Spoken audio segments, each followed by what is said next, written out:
Chapter 42. The Princess of Feng dispels with sweet words some insane suspicions. The inmate of Haisai puts, with excellent repartee, the final touch to the jokes made about Goody Liu. We will now resume our story by adding that on the return of the young ladies into the garden, they had their meal. This over, they parted company, and nothing more need be said about them. We will notice, however, that old Goody Liu took Pan along with her, and came first and paid a visit to Lady Feng. We must certainly start for home tomorrow, as soon as it is daylight, she said. I've stayed here, it's true, only 2 or 3 days, but in these 2 days I have reaped experience in everything that I had not seen from old till now. It would be difficult to find anyone as compassionate of the poor and considerate to the old as your venerable dame, your Madame Wang, your young ladies, and the girls too attached to the various rooms have always shown themselves in their treatment of me. When I get home now, I shall have no other means of showing how grateful I am to you than by purchasing a lot of huge joss sticks and saying daily prayers to Buddha on your behalf. If he spares you all to enjoy a long life of 100 years, my wishes will be accomplished. Don't be so exultant, Lady Feng smilingly replied.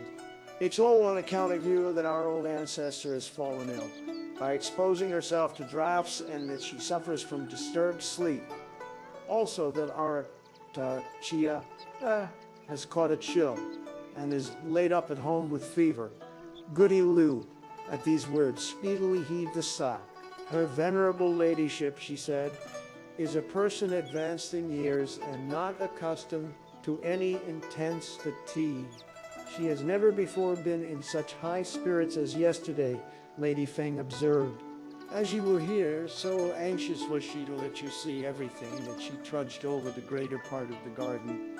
And to Chia was given a piece of cake by Madame Wang when I came to hunt you up, and she ate it, who knows in what windy place, and began at once to get fevery. Goody remarked, hasn't, I fancy, often put her foot into the garden. And young people like her mustn't really go into strange places where she's not like our children, who are able to use their legs. In what graveyards don't they ramble about? A puff of wind may, on the one hand, have struck her. It's not at all unlikely, or being, on the other, so chaste in body, and her eyes also so pure, she may, it is to be feared, have come across some spirit or other. I can't help thinking, therefore, that you should consult some book of exorcisms on her behalf. For mine, she may have run up against some evil influence. This remark suggested the idea to Lady Feng. There and then she called Pao-yü to fetch the jade box record. When brought, she desired Sun Ming to look over it for her. Sun Ming turned over the pages for a time and then read, "Those who fall ill on the 25th day of the 8th moon have come across in a due westerly quarter of some flower spirit. They feel heavy with no inclination for drink or food. Take 7 sheets of white paper money and, advancing 40 steps due west, burn them and exorcise the spirit. Recovery will follow at once. There's really no mistake about that." Lady Feng smiled. Are there not flower spirits in the garden? But what I dread is that our old lady may have come across one too. Saying this, she made a servant purchase 2 lots of paper money. On their arrival, she sent for 2 proper persons, the one to exorcise the spirits for Dowager Lady Chia, and the other to expel them from Tish. And these observances over, Chia did in effect drop quietly to sleep. It's verily people advanced in years like you, Lady Feng smilingly exclaimed, who've gone through many experiences. This Chi of mine has often been inclined to ale, and it has quite puzzled me to make out how and why it was. This isn't anything out of the way, Goody Liu said. Affluent and honorable people bring up their offspring to be delicate, so naturally they are not able to endure the least hardship. Moreover, that young child of yours is so excessively cuddled that she can't stand it. Were you, therefore, my lady, to pamper her less from henceforth, she'll steadily improve. There's plenty of reason in that, too, Lady Feng observed. But it strikes me that she hasn't as yet got a name, so to give her one in order that she may borrow your long life. In the next place, you are country people, and are, after all, I don't expect you'll get angry when I mention it, somewhat in poor circumstances. Were a person then as poor as you are to suggest a name for her, who may, I trust, have the effect of counteracting this influence for her? When old Goody Liu heard this proposal, she immediately gave herself up to reflection. I've no idea of the date of her birth. She smiled after a time. She really was born on no propitious date, Lady Feng replied. By a remarkable coincidence, she came into the world on the 7th day of the 7th moon. This is certainly splendid. Old Goody Liu laughed with alacrity. You had better name her at once Chia. 7th moon in ingenuity. This is what's generally called combating poison by poison and attacking fire by fire. If therefore your ladyship fixes upon this name of mine, she will for a surety attain a long life of 100 years. And when she by and by grows up to be a big girl, every one of you will be able to have a home and get a patrimony. Or if at any time there occur anything inauspicious and she has to face adversity, why, it will inevitably change into prosperity. And if she comes across any evil fortune, it will turn into good fortune.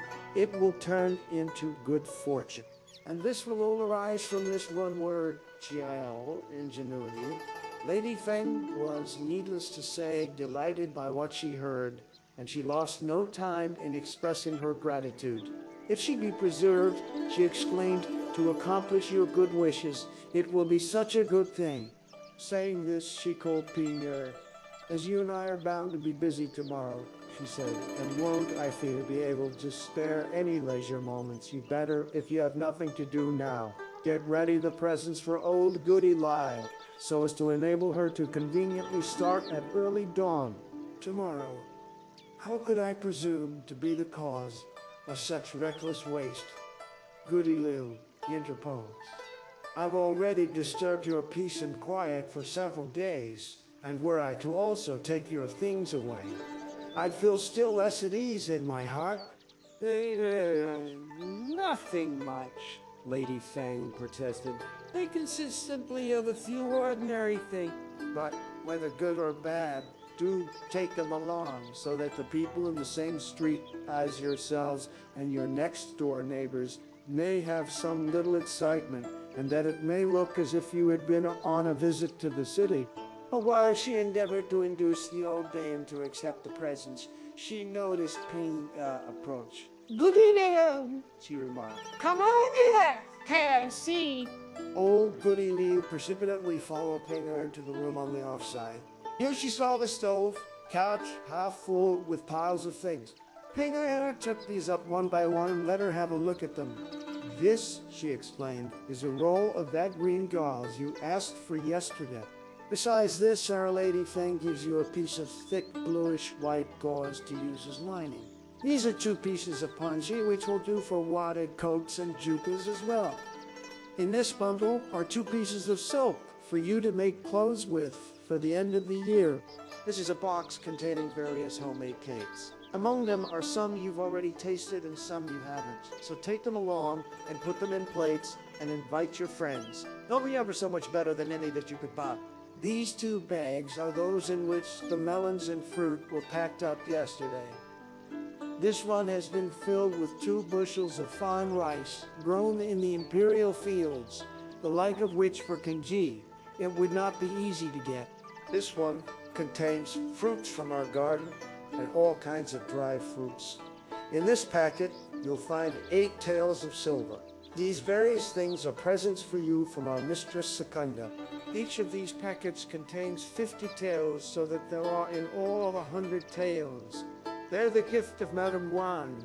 She bids you accept them so as to either carry on any trade for which no big capital is required, or to purchase several acres of land in order that you may henceforward have any more to beg favors of relatives. Continuing, she added smilingly, in a low tone of voice. These 2 jackets, 2 jutes, 4 headbands, and a bundle of velvet and thread are what I give you, worthy dame, as my share. These clothes are, it is true, the worse for use, yet I haven't worn them very much. But if you disdain them, I won't be so presuming as to say anything.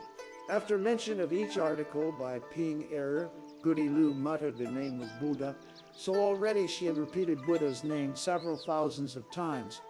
But when she saw the heap of presents which Ping error to bestowed on her, and the little ostentation with which she did it, she promptly smiled. Miss, she said, what are you saying? I ever disdain such nice gifts as these. Had I even the money, I couldn't buy them anyway.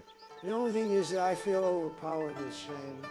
If I keep them, it won't be nice, and if I don't accept them, I shall be showing myself ungrateful for your kind attention. Don't utter all this irrelevant talk.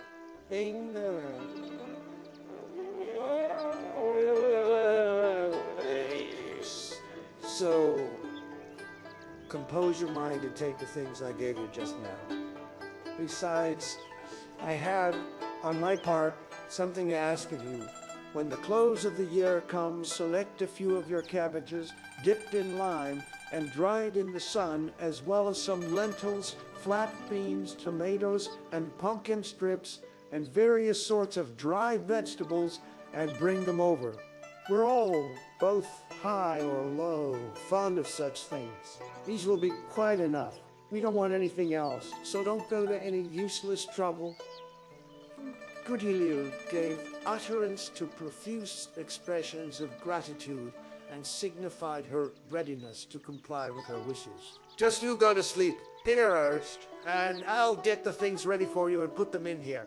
As soon as the day breaks tomorrow, I'll send the servants, lads, to hire a cart and pack them in.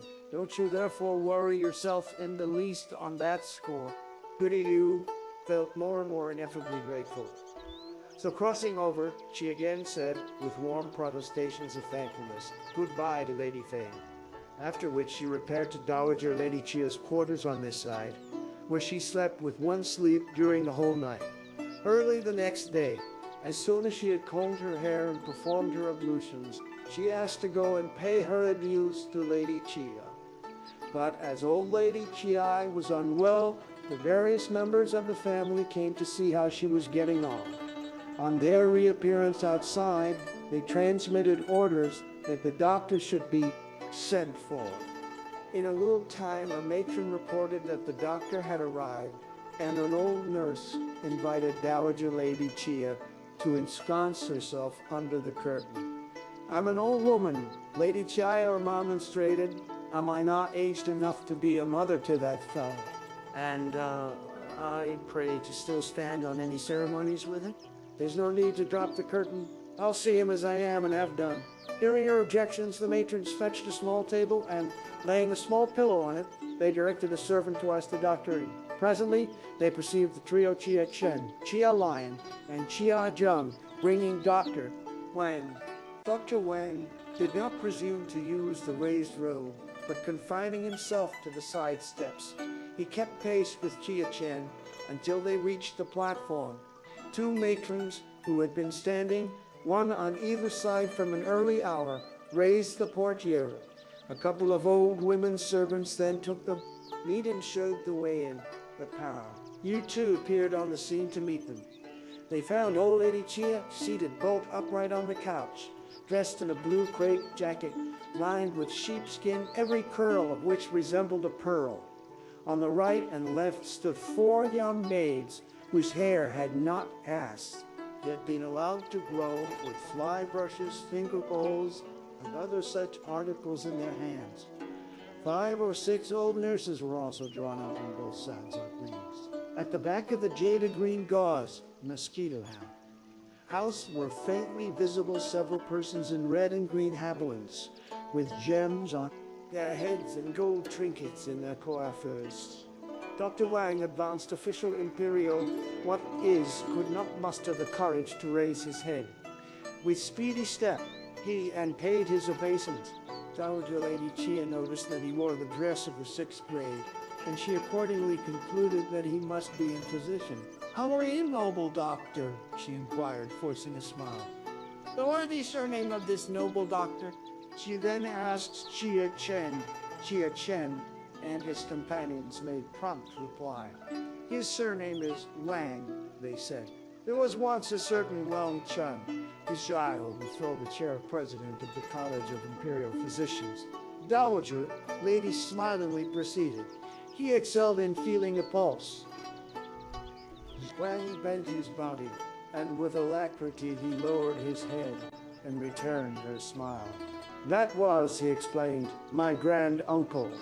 Is it really so? Laughingly pursued Dowager Lady Chia, upon catching this reply. We can then call ourselves old friends. So speaking, she quietly put out her hand and rested it on the small pillow.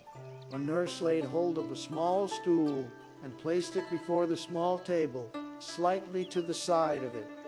Dr. Wang bent one knee and took a seat on the stool. Drooping his head, he felt the pulse of the one hand for a long while. Next, he examined that of the other. After which, hastily making a curtsy, he bent his head and started on his way out of the apartment. Excuse me for the trouble I've put you to. Dowager Lady Chia smiled.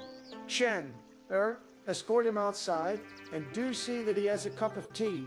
Chia Chen, Chia Lion, and the rest of their companions immediately acquiesced by uttering several yes, and once more they led Dr. Wang into the outer study. Your worthy senior, Dr. Wang, explained, has nothing else the matter with her than a slight chill which she must have inadvertently contracted. She needn't, after all, take any medicines. All she need do is to diet herself and keep warm a little, and she'll get all right. But I'll now write a prescription in here. Should her venerable ladyship care to take any of the medicine, then prepare a dose according to the prescription and let her have it. But should she be loath to have any, well, never mind, it won't be of any consequence. Saying this, he wrote the prescription as he sipped his tea. But when about to take his leave, he saw a nurse bring the tea into the room. Mr. Wow, she said, do also have a look at our Chia. Upon hearing her appeal, Dr. Wang immediately rose to his feet. While she was clasped in her nurse's arms, he rested the Chia, his hand on his left hand, and felt her pulse with his right, and rubbing her forehead. He asked her to put out her tongue and let him see it. Were I to express my views about Chia, you would again abuse me. If she's, however, kept quiet and allowed to go hungry for a couple of meals, she'll get over this. There's no necessity for her to take any decocted medicine. I'll just send her some pills, which you'll have to dissolve in a preparation of ginger and give them to her before she goes to sleep. When she has had these, there will be nothing more the matter with her. At the conclusion of these recommendations, he bade them goodbye and took his departure. Chia Chen and his companions then took the prescription and came and explained to old Lady Chia the nature of her indisposition, and, depositing on the table the paper given to them by the doctor, they quitted her presence. But nothing more need be said about that. Madame Wang and Lai Wan, Lady Feng, Pao-yü, and the other young ladies noticed meanwhile that the doctor had gone, and they eventually egressed from the back of the mosquito house. After a short stay, Madame Wang returned to her quarters. Goody Liu repaired, when she perceived everything quiet again, into the upper room, and made her adieus to Dowager Lady Chia. When you've got any leisure, do pay us another visit, old Lady Chia urged, and bidding Yuan Yang come to her, do be careful, she added, and see Dame Liu safely on her way out. For not being well, I can't escort you myself. Goody Liu expressed her thanks, and saying goodbye a second time, she betook herself along with Yuan Yang into the servants' quarters. Yuan Yang pointed at a bundle on the stove. Couch. These are, she said, several articles of clothing belonging to our old mistress. They were presented to her in years gone by members of our family on her birthdays and various festivals. Her ladyship never wears anything made by people outside. Yet to hoard these would be a downright pity. Indeed, she hasn't worn them even once. It was yesterday that she told me to get out 2 costumes and hand them to you to take along with you, either to give as presents or to be worn by someone in your home. But don't make fun of us. In the box you'll find the fruits for which you asked. This bundle contains the medicines to which you alluded the other day. There are plum blossom spotted tongue pills and purple gold ingot pills, also vivifying, blood vessels pills, as well as driving, offspring and preserving, life pills, each kind being rolled up in a sheet bearing the prescription, and the whole lot of them are packed up in here. All these 2 are purses for you to wear in the way of ornaments. So saying, she forthwith loosened the cord and, producing 2 ingots representing pencils and with jewel eye on them, implying your wishes would surely be fulfilled, she drew near and showed them to her. Take the purses, she pursued, smiling, but do leave these behind and give them to me. Goody Liu was so overjoyed that she had, from an early period, come out afresh with several thousands of invocations of Buddha's names. When she therefore heard Yuan Yang's suggestion this, she quickly rejoined, "You're at perfect liberty to keep them." Yuan Yang perceived that her words were believed by her. So smiling, she once more dropped the ingots into the purse. "I was only joking with you for fun," she observed. I'm going to get ready like these. Keep them therefore and give them at the close of the year to your young children. Speaking the while, she espied a young maid walk in with a cup from the Shen's kiln and hand it to old Goody Liu. "This," she said, "our master Secundus Mr. Pao gives you. Whence could I begin enumerating the things I got?" Goody Liu exclaimed. "In what previous existence did I accomplish anything so meritorious as to bring today this heap of blessings upon me?" With these words, she eagerly took possession of the cup. "The clothes I gave you the other day when I asked you to have a bath were my own," Yuan Yang resumed. "And if you don't think them too mean, I've got a few more, which I would also like to let you have." Goody even thanked her with vehemence. So Yuan Yang, in point of fact, produced several more articles of clothing, and these she packed up for her. Goody Liu thereupon expressed a desire to also go into the garden and take leave of Pao-yü, and the young ladies, Madame Wang, and the young ladies, Madame Wang, and the other inmates, and to thank them for all they did for her. But Yuan Yang raised objections. "You can dispense with going," she remarked. "They don't see anyone just now. But I'll deliver the message for you by and by. When you've got any leisure, do come again. Go to the second gate," she went on to direct an old matron, and call 2 servant lads to come here and help this old dame to take her things away. After the matron had signified her obedience, Yuan Yang returned with Goody Liu to Lady Feng's quarters on the off part of the mansion, and taking the presents as far as the side gate, she bade the servant lads carry them out. She herself then saw Goody Liu into her curricle and start on her journey homewards. But without commenting further on this topic, let us revert to Pao, Chai, and the other girls. After breakfast, they recrossed into their grandmother's rooms and made inquiries about her health. On their way back to the garden, they reached a point where they had to take different roads. Pao then called out to Tai. "You she observes, "come with me. I've got a question to ask you." "Die, you wended her steps therefore with Pao. Shall I enter the hanging court?" As soon as they entered the house, Pao She smiled. "I want to examine you about something." Tai, you could not fathom her object, and consequently laughed. "Look here," she cried, "this cheap pile has not clean off her senses. What do you want to examine me about?" Oh, Jane gave a sardonic smile. "My dear precious girl, my dear maiden," She exclaimed. "what utter trash fills your mouth? Just speak the honest and candid truth, and finish." Tai, you could so little guess her meaning that her sole resource was to smile. Inwardly, however, she could not help beginning to experience certain misgivings. What did I say? She remarked. You're bent upon picking out my faults. Speak out and let me hear what it's all about. You still pretend to be a fool. Oh, so I laughed. When we played yesterday that game of mine, forfeits, what did you say? I really couldn't make out any head or tail. Tay, after a moment's reflection, remembered eventually that she had the previous day been guilty of a slip of the tongue and come out with a couple of passages from the Peony Pavilion and the core of the West Side House, and of a sudden, her face got scarlet with blushes. Drawing near Pao, Chia, she threw her arms round her. My dear cousin, she smiled. I really wasn't conscious of what I was saying. It just blurted out of my mouth. But now that you've called me to task, I won't say such things again. I've no idea of what you were driving at, Pao.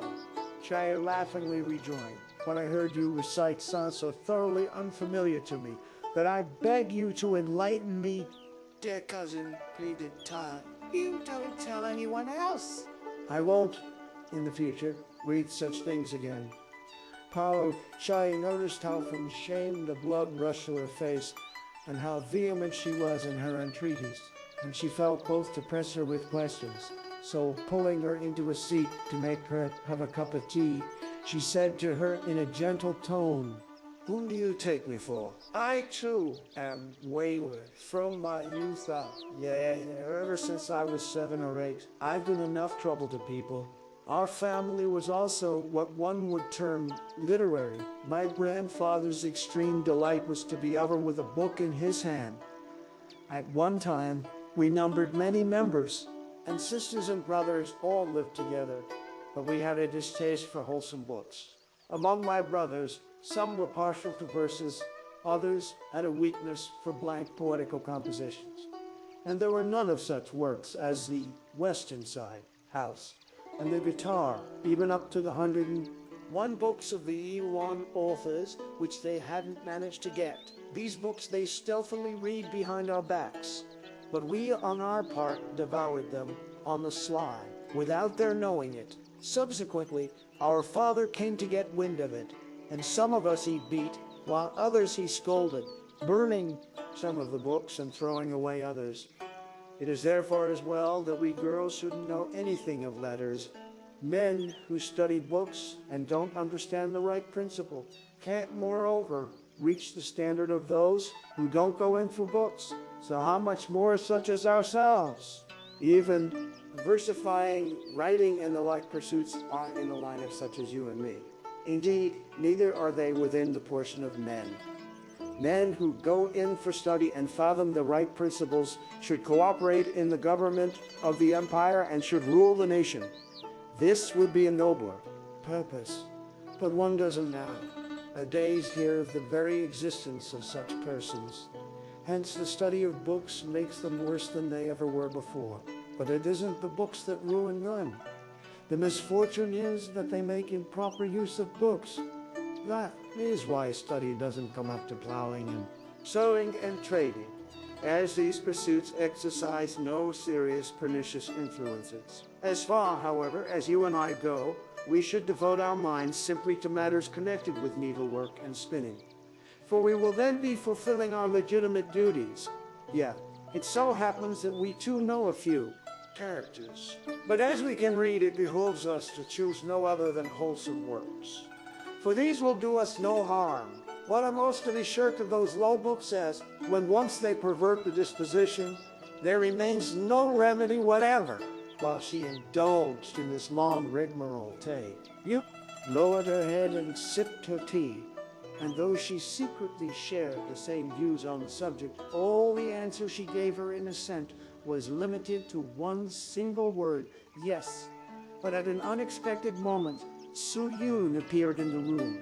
Our Lady Lion, she said, requests the presence of both of you young ladies to consult with you in an important matter.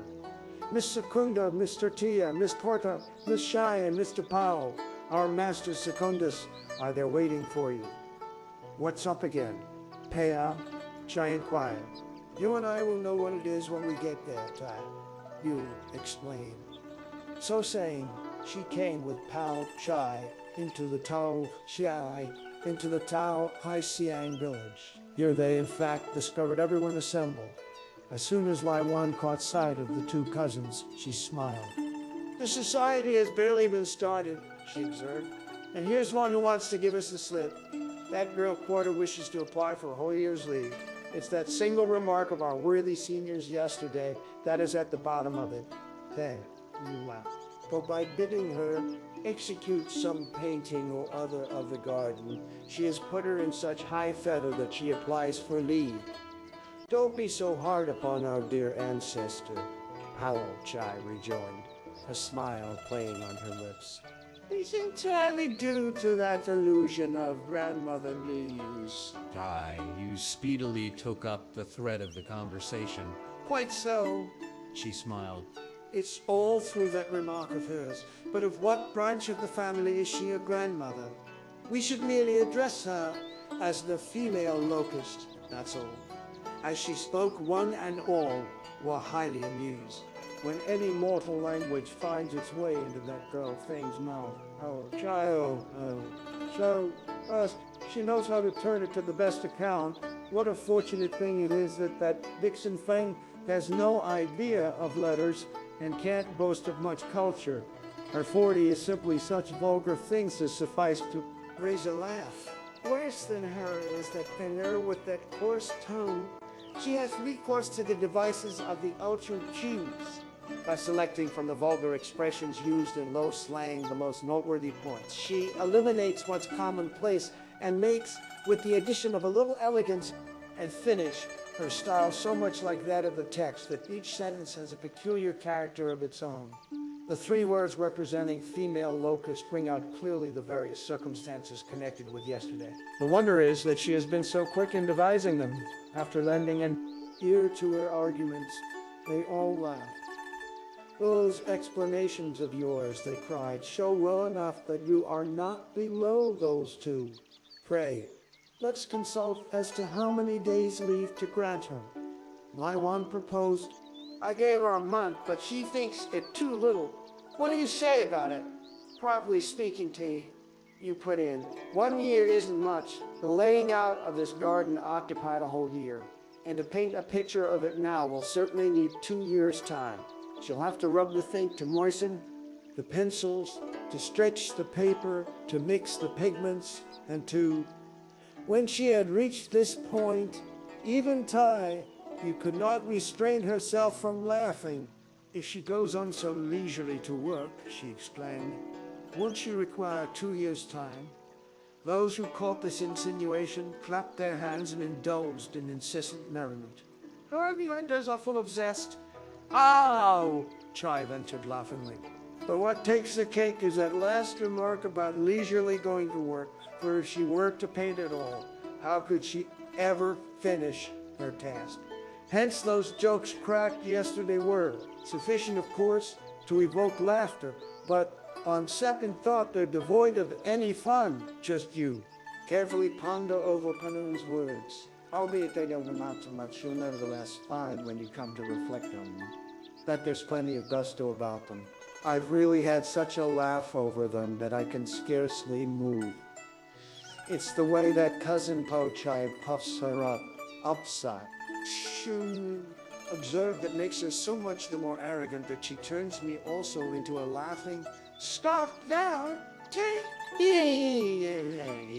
hastily smiled and pulled her towards her.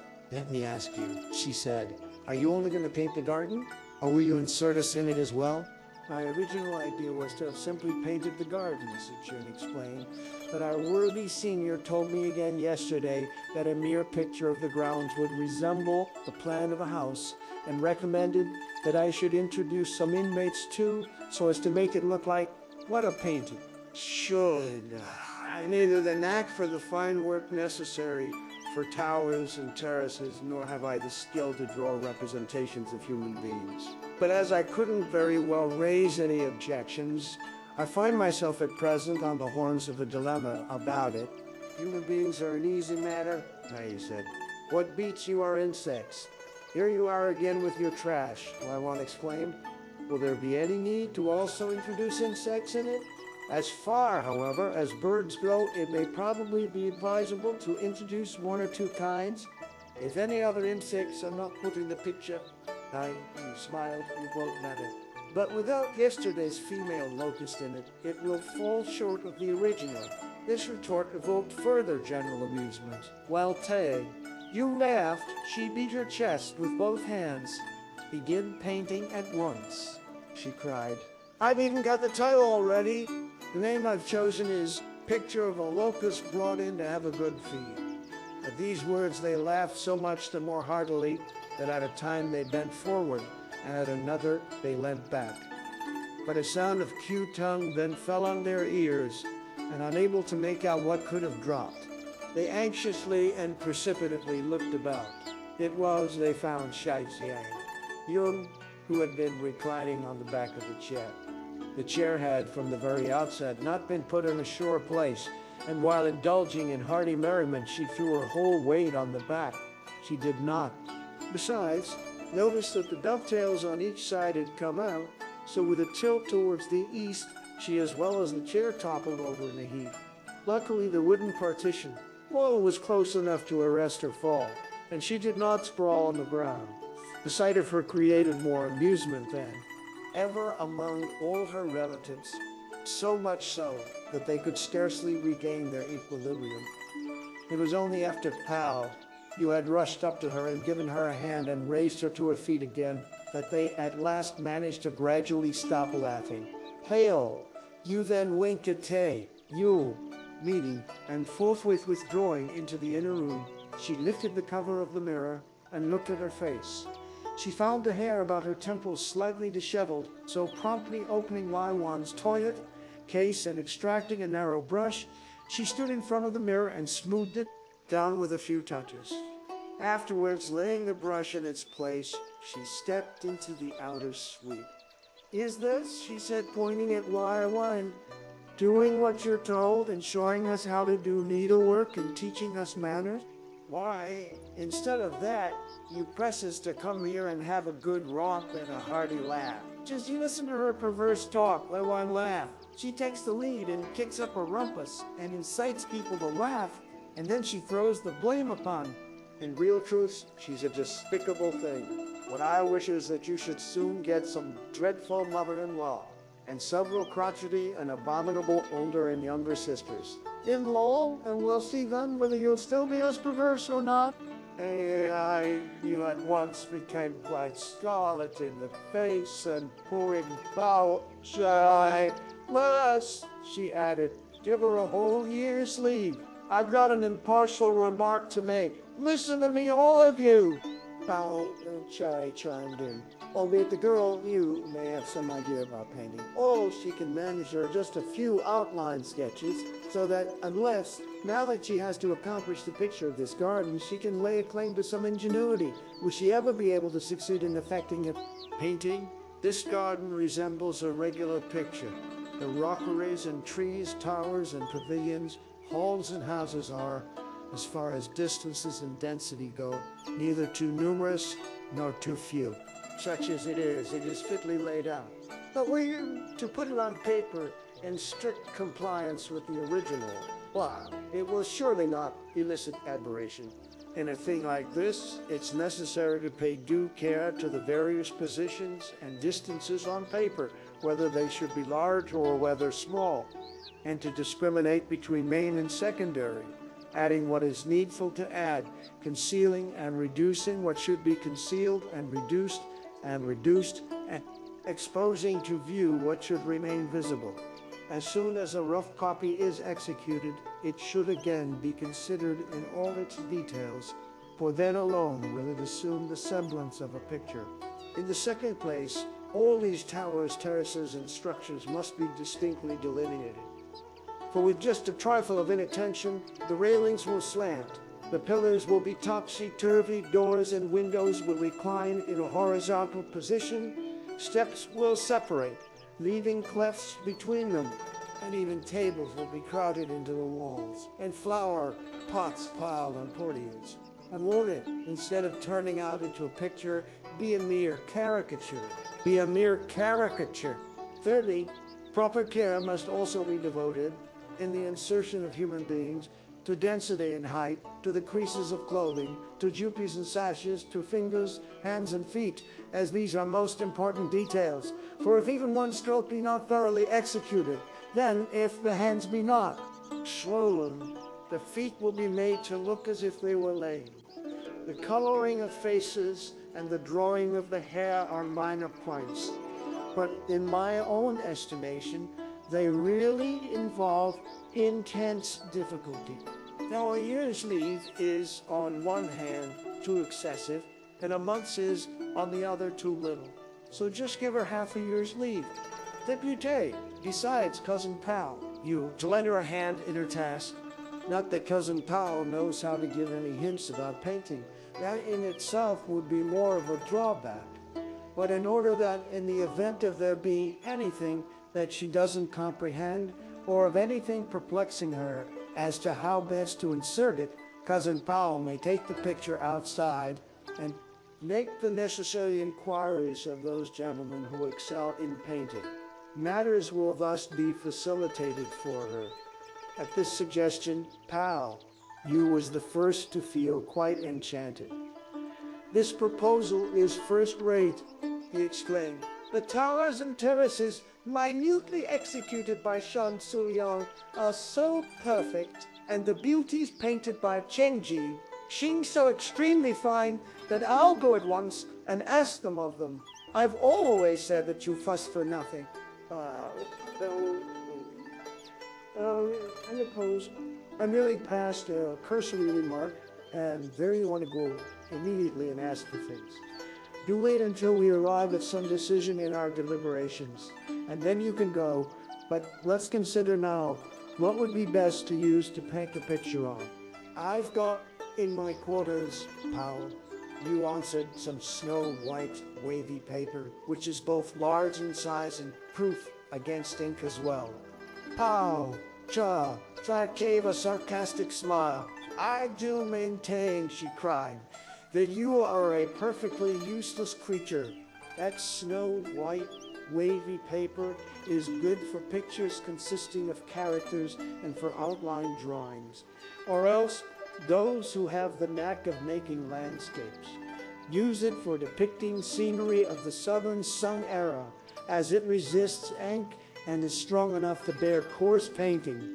But were you to employ this sort of paper to make a picture of this garden, it will neither stand the colors, nor will it be easy to dry the painting by the fire. So not only won't it be suitable, but it will be a pity too, to waste the paper. I'll tell you a way how to get on this. When this garden was first laid out, some detailed plan was used, which although executed by a mere house decorator, was perfect with regard to sights and bearings. You better therefore ask for it of your worthy mother, and apply as well to Lady Feng for a piece of thick glazed lustring of the size of that paper, and hand them to the gentleman outside, and request them to prepare a rough copy for you, with any alterations or additions as might be necessary, to make so as to accord with the style of these grounds. All that will remain to be done will be to introduce a few human beings, no more. Then, when you have to match the azure and green pigments as well as the brown gold and brown silver, you can get those people again to do so for you. But you'll also have to bring an extra portable stove so as to have it handy for melting the glue and for washing your pencils after you've taken the glue off. You further require a large table, painted white and covered with a cloth. That lot of small dishes you have aren't sufficient. Your pencils, too, are not enough. It will be well, consequently, for you to purchase a new set of each. Do I own such a lot of painting materials? I shouldn't exclaim. Why, I simply use any pencil that first comes under my hand to paint with. That's all.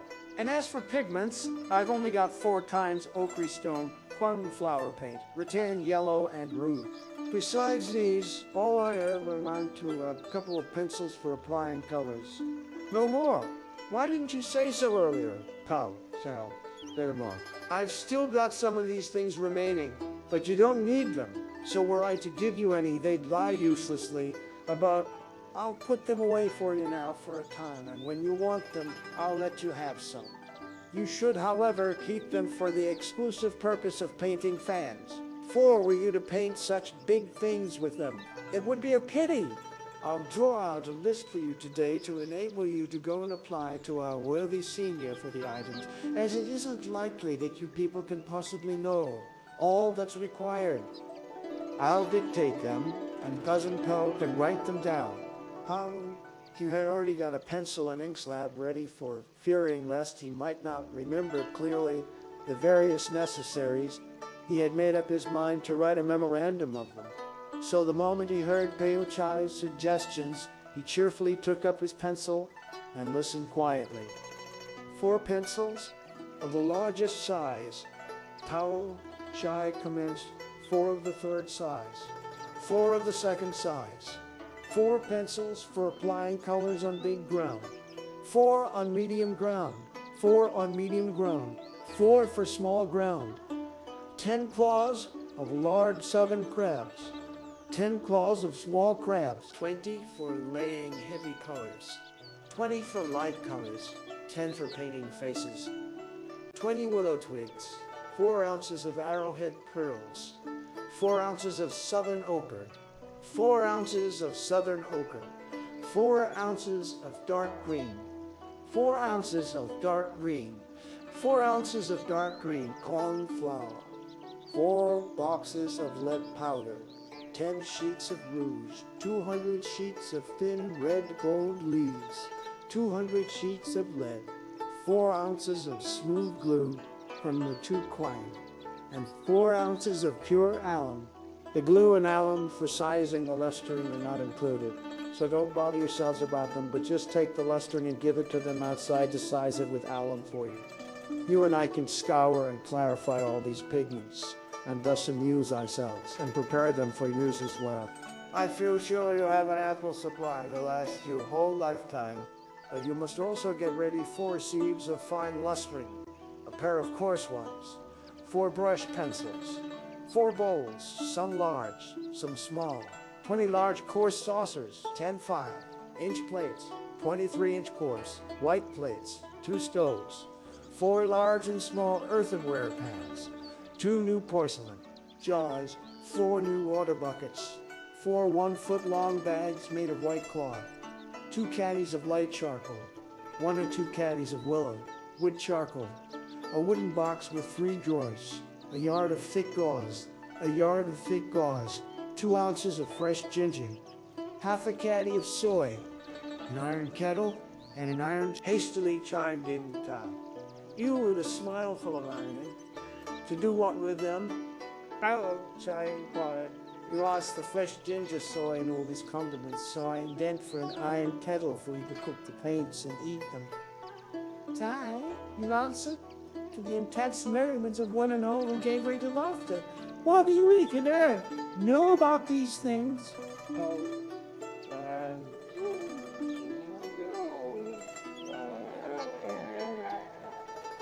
But unless you take the precaution beforehand of rubbing the bottom with ginger juice mixed with soy and of warming them dry, they're bound to crack the moment they experience the least heat. It's really so, they exclaimed with one voice after this explanation. Praise the listener. While she then smiled and gave 10H a tongue. Just see, she whispered, we want to paint a picture, and she goes on indenting for a number of water jars and boxes. But I presume she's got so muddled that she inserts a list of articles needed for her trousseau. And Shun, at her remark, laughed with such heartiness that it was all she could do to check herself. Cousin Pao, she observed, don't you wring her mouth. Just ask her what disparaging things she said about you. Why need I ask? Pao, Chia smiled. Is it likely, pray, that you can get ivory out of a cur's mouth? Speaking the while, she drew near, and seizing Pao-yü, she pressed her down on the stove, couched with the intention of pinching her face. Tai, Yu smilingly hastened to implore for grace. My dear cousin, she cried, spare me. Here is young in years. All she knows is to talk at random. She has no idea of what's proper and what's improper. But you are my elder cousin, so teach me how to behave. If you, cousin, don't let me off, to whom can I go and address my entreaty? Little did, however, all who heard her apprehend that there lurked some hidden purpose in her insinuations. She's right there. They consequently pleaded smilingly. So much is she to be pitied that even we have been mollified. Do spare her and finish. Pao-yü, child, I had at first meant to play with her, but when she unawares heard her dragging again the advice she had tendered her the other day with regard to the reckless perusal of unwholesome books, she at once felt as if she could not have any farther fuss with her, and she let her rise to her feet. It's you, after all, elder cousin. Tai, you laughed. Had it been I wouldn't have let anyone off. Pao-yü smiled and pointed at her. It is no wonder, she said, that our dear ancestor dotes on you, and that everyone loves you. Even I have to. They felt my heart warm towards you, but come here and let me put your hair up for you. Tai, you then, in very deed, swung herself round and crossed over to her. Pao, child, arranged her coiffure with her hands. Pao-yü, who stood by and looked on, thought the style in which her hair was being made up better than it was before. But of a sudden he felt sorry at what had happened. He fancied that she should not have let her brush her side hair, but left it alone for the time being and asked him to do it for her. While, however, he gave way to these erratic thoughts, he heard Pao-yü speak. We've done with what there was to write, she said, so you better tomorrow go and tell grandmother about the things. If there be any at home, well and good. But if not, get some money to buy them with. I'll then help you both in your preparations. Pao, you vehemently put the list away, after which they all joined in a further chat on irrelevant matters, and, their evening meal over, they once more repaired into old Lady Chia's apartments to wish her good night. Their grandmother had indeed nothing serious the matter with her. Her ailment had amounted mainly to fatigue, to which a slight chill had been superadded, so that having kept in the warm room for the day and taken a dose or two of medicine, she entirely got over the effects and felt, in the evening, quite like own self again. But reader, the occurrences of the next day area is yet a mystery to you, but the next chapter will divulge them.